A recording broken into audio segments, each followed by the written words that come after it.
సుప్రీంకోర్టులో ఈ స్థలానికి సంబంధించి ఓవైపు ఏమో న్యాయ పోరాటం జరుగుతూ ఉంది.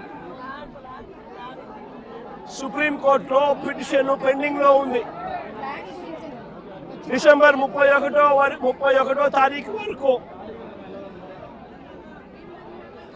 పోలీసులను డిసెంబర్ 31వ తారీఖు వరకు ఈ 42 కుటుంబాలకు సుప్రీంకోర్టు ఊరటనిచ్చింది. డిసెంబర్ 31వ తారీఖు వరకు సుప్రీంకోర్టులో ఊరట పొందిన ఈ కేసులో ఈ 42 కుటుంబాలు ఓవైపున సుప్రీంకోర్టులో కేసు పెండింగ్ ఉండగానే 31వ తారీఖు వరకు ఊరట ఉండగానే ఇక్కడ పోలీసులను అడ్డు పెట్టుకొని ఏకంగా 200 మంది పోలీసులు ఇక్కడ వచ్చి ప్రైవేట్ పార్టీకి మద్దతు తెలుపుతూ ఈ 42 ఇళ్లకు సంబంధించిన బాధితులను నిర్దాక్షిణ్యంగా వాళ్ళ ఇంట్లో ఉండగానే వాళ్ళ ఇళ్ళన్నీ కూడా పగలగొట్టడం జరిగింది. వీళ్ళందరినీ రోడ్డును పడేయడం జరిగింది. నేను అడుగుతా ఉన్నాను, ప్రభుత్వ పెద్దల ప్రమేయంతోనే వారి సహకారంతోనే వారి ఆశీస్సులతోనే ఇంత అకస్మాత్తుగా సుప్రీంకోర్టులో డిసెంబర్ 31వ తారీఖున వరకు గడువు ఉంది అని తెలిసినా కూడా అధికార దుర్వినియోగం చేస్తూ వీళ్ళందరినీ రోడ్డు పాలు చేయడం జరిగింది. నేను అడుగుతా ఉన్నాను ఇక్కడే, అయ్యా చంద్రబాబు గారు, ఈ 2 ఎకరాల 17 సెంట్లకు సంబంధించి వీటి విలువ ఎంత అని చెప్పి నేను ఇక్కడ అడిగా. ఎంతక్క ఇక్కడ దీని విలువ? ప్రెసెంట్ ₹1 కోటి ప్లాట్ అండి. అందరి ₹1 కోటి పైనే ఉంది. 250 కోట్లు. దాదాపుగా ఈ 2 ఎకరాల 17 సెంట్లు వీళ్ళు ఇల్లు కట్టుకొని ఏదైతే ఉంటా ఉన్నారో కరెంటు మార్కెట్ విలువ దాదాపుగా 150 కోట్ల పైచిలుకోట. 150 కోట్ల పైచిలుకు గల ఈ ప్రాపర్టీకి ప్రైవేట్ వ్యక్తులు దీంట్లోకి ఎంటర్ అయ్యారు. 2016లో, అంటే అప్పుడు కూడా చంద్రబాబు నాయుడు గారు ముఖ్యమంత్రిగా ఉన్నప్పుడే, 2016లో ఒక 1981 సంవత్సరం డేటెడ్గా 2016లో ఒక ఫేక్ సొసైటీ పెట్టడం జరిగింది. తప్పుడు డాక్యుమెంట్లతో 2016లో 1981 డేట్తో ఒక తప్పుడు సొసైటీ క్రియేట్ చేసి మొత్తం డాక్యుమెంటేషన్ అంతా కూడా ఈ 150 కోట్ల ప్రాపర్టీని కాజేయడం కోసం అడుగులు పడ్డాయి. వీరందరూ చంద్రబాబు నాయుడుతో సన్నిహితులు. నారా లోకేష్ గారి ఇన్వాల్వ్మెంటు, లోకల్ ఎంపీ కేశినేని చిన్ని పూర్తిగా ఇన్వాల్వ్ అయి ఉన్నారు. ఇక్కడ కార్పొరేటర్ కూడా జనసేన పార్టీకి సంబంధించిన కార్పొరేటర్ కూడా ఒక ఆయన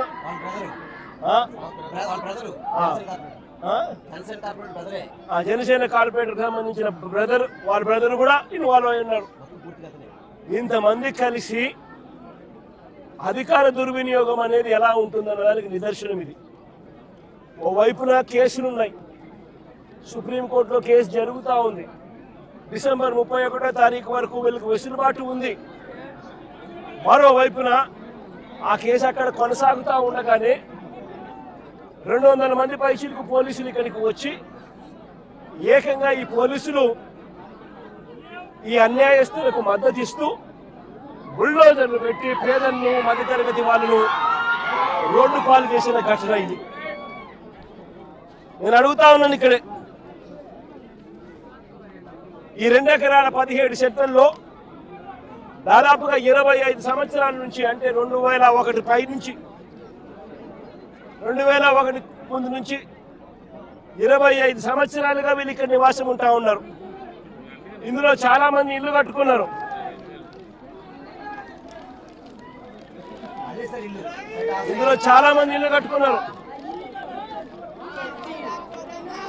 ఈ ఇంటికి సంబంధించి, ఈ ఇళ్లకు సంబంధించి Vijayawada municipal corporation building plan approvals ఇచ్చినారు.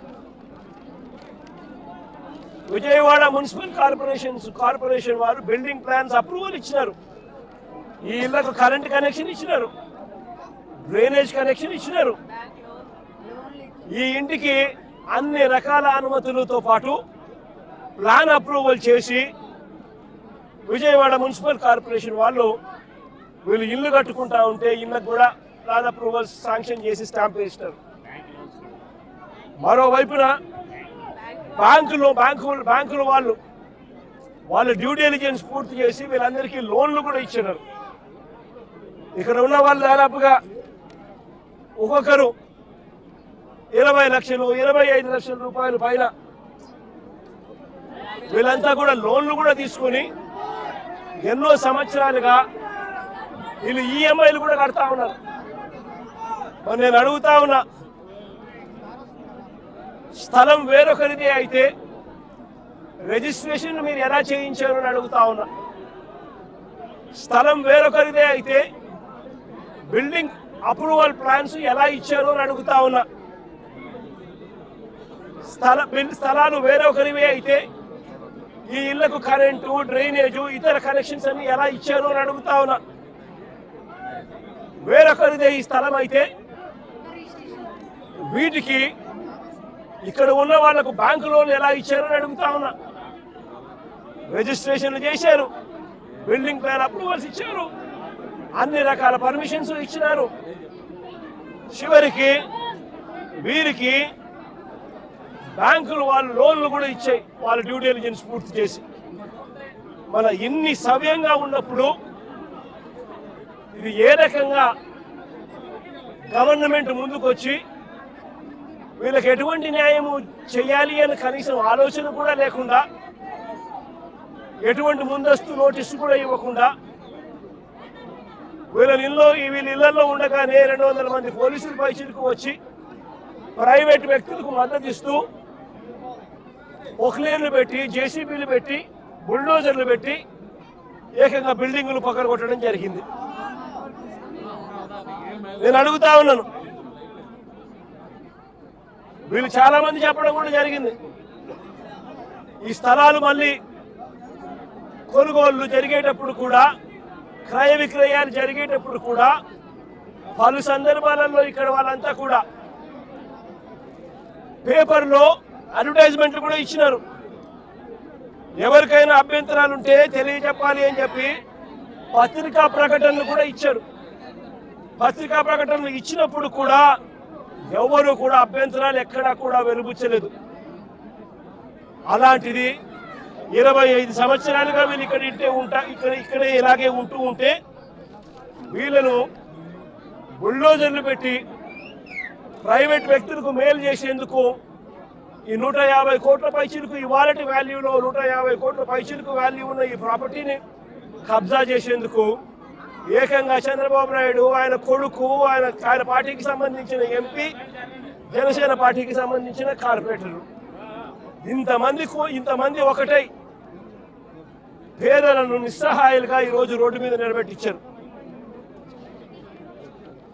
నిజంగా నేను అడుగుతా ఉన్నా, ఈ ప్రభుత్వం అన్నది పేదల తరఫున ఉందా అని.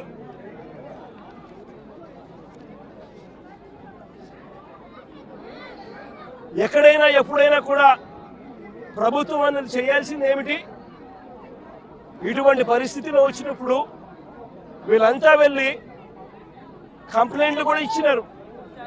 సాక్షాత్తు చంద్రబాబు నాయుడు కలిసినారు, చంద్రబాబు నాయుడు 3 సార్లు కలిసినారు, లోకేష్ 2 సార్లు కలిసినారు, అర్జీలు ఇచ్చినారు.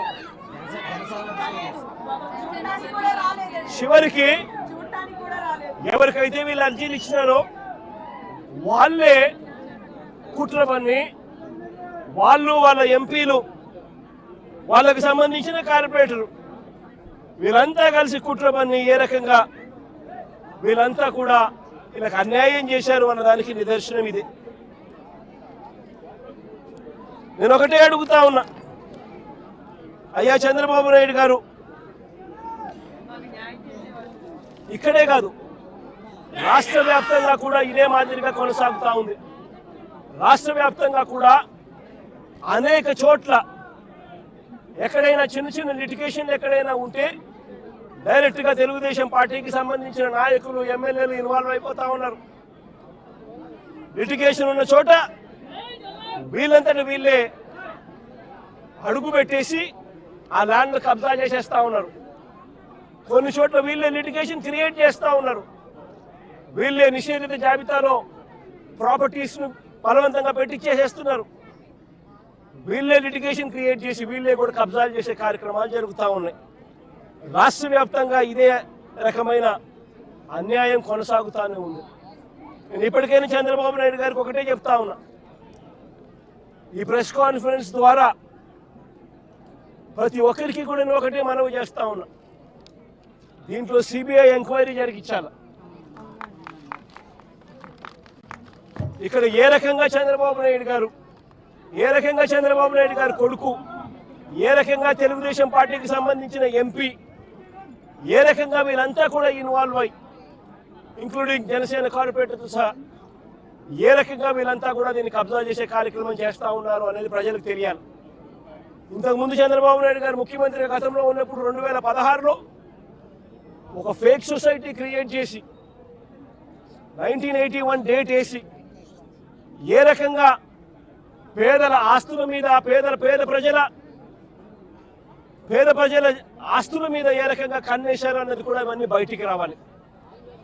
ఇవన్నీ కూడా రాష్ట్ర ప్రభుత్వం కోర్టుల్లో ప్రజల తరపున, పేదల తరపున, మధ్యతరగతి వాళ్ళ తరపున ఆర్గ్యుమెంట్ చేయాల్సింది పోయి, వాళ్లకు తరపున నిలబడాల్సింది పోయి, వీళ్లకు వ్యతిరేకంగా రాష్ట్ర ప్రభుత్వమే స్వయంగా కోర్టులలో వ్యతిరేక అఫిడవిట్లు, వ్యతిరేక పిటిషన్స్ వేసి వీళ్ళకి అన్యాయం చేయడంలో రాష్ట్ర ప్రభుత్వం తన పాత్ర తాను పోషించింది. వీటి అన్నిటి మీద కూడా ఎంక్వైరీ జరగాలి.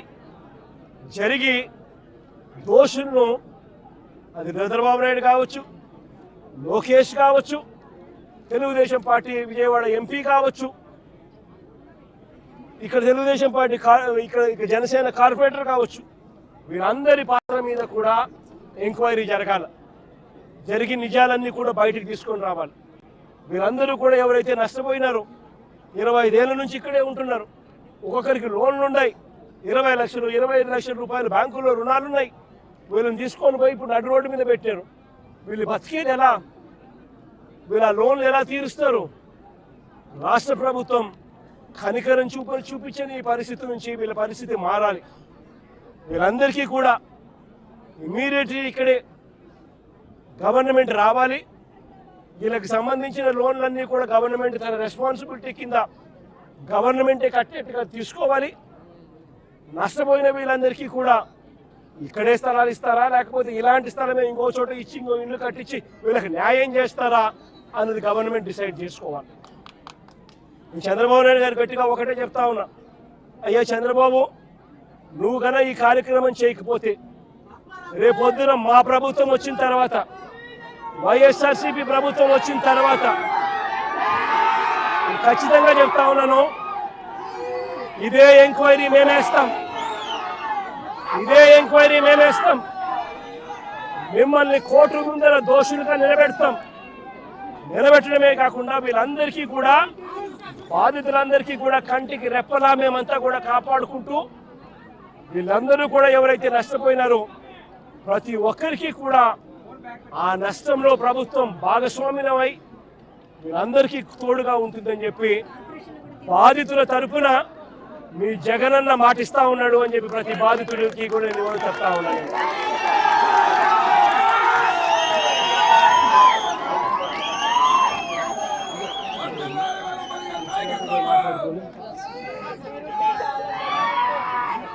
సుప్రీంకోర్టులో ఈ కేసుకి సంబంధించి అన్ని రకాల సపోర్ట్ కూడా వైఎస్ఆర్సీపీ తరపున న్యాయానికి సంబంధించిన సుప్రీంకోర్టులో కానీ హైకోర్టులలో కానీ వీళ్ళ తరపున ఆర్గ్యూ చేసే దానికోసం లాయర్ల దగ్గర నుంచి ప్రతి ఒక్కరికి న్యాయం తరపున ప్రతి ఒక్కరికి కూడా అన్ని రకాల సహాయ సహకారాలు కూడా కొనసాగిస్తామని కూడా తెలియజేస్తాం.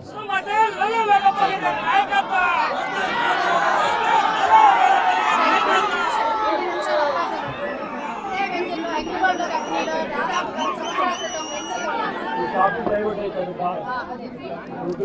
సార్ మీరు దీని గురించి చర్చించండి సార్. మీరు ఉన్నప్పుడే ఆమె పేరు వరకు ఇచ్చారు, 5,000 ఇచ్చారు. మా స్థలం మాకు రిజిస్ట్రేషన్ చేయలేదు సార్. ఫ్లాట్ అలాట్మెంట్ లెటర్ మొత్తం దాదాపు 10 లక్షలు కట్టారు. దీనికి సంబంధించి కూడా చూసుకున్నాము. 10 లక్షలు పెట్టి మా అమ్మాయికి పెళ్లి చేశాను. ఈ సొసైటీ మీద ఎంక్వైరీ కూడా ఉంది సార్. ఈ సొసైటీ మీద ఎంక్వైరీ కూడా ఉంది సార్. 67 మెంబర్స్ కొత్తగా ఇంక్లూడ్ చేశారు సార్. వాళ్ళు ఇంక్లూడ్ చేయాలని ఎంక్వైరీ కూడా చేశారు. మాట్లాడారు, అది కూడా కొద్దిగా చేస్తాము.